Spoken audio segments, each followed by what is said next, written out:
დღეს აფხაზეთის ავტონომიური რესპუბლიკის იძულებით გადაადგილებულ პირთა სამინისტროს 2025 წლის პროგრამებს გაგაცნობთ.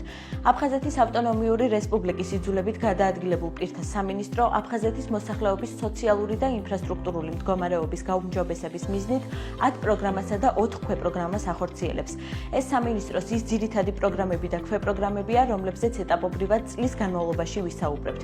დევნილთა სოციალური უზრუნველყოფა, დევნილთა დროებითი საცხოვრებლით უზრუნველყოფა, აფხაზეთიდან დევნილი ომისა და სამხედრო ძალების ვეტერანების მხარდაჭერის პროგრამა, აფხაზეთიდან დევნილთა განსახლების ობიექტებში მცხოვრები დევნილი ოჯახების გამრიცხველიანება აბონირება, სოციალური სოლიდარობა, დევნილთა განსახლების ობიექტებში საერთო სარგებლობის ფართების ბინადმესაკუთრეთა ამხანაგობებისათვის გადაცემის ხელშეწყობა, იძულებით გადაადგილებულ პირთა იურიდიული მხარდაჭერა, დევნილთა და ოკუპირებულ ტერიტორიაზე ლეგიტიმურად მცხოვრებთა მხარდაჭერა, დევნილთა მომსახურების ცენტრები, აფხაზეთიდან იძულებით გადაადგილებულ მეწარმეთა სოციალური გაძლიერება. ქვეპროგრამებია: ბინადმესაკუთრეთა მხარდაჭერის და ბინადმესაკუთრეთა ამხანაგობების მუნიციპალური პროგრამით თანამონაწილეობა, დევნილთა საცხოვრებლებში მცირეფასიანი და გადაუდებელი სარემონტო სამუშაოების უზრუნველყოფა, დევნილთა განსახლების ობიექტებში სარემონტო აღდგენითი სამუშაოების ჩატარების უზრუნველყოფა, აფხაზეთიდან დევნილის შეჭირვებული მოსახლეობისთვის სარემონტო სამშენებლო მასალებით დახმარება.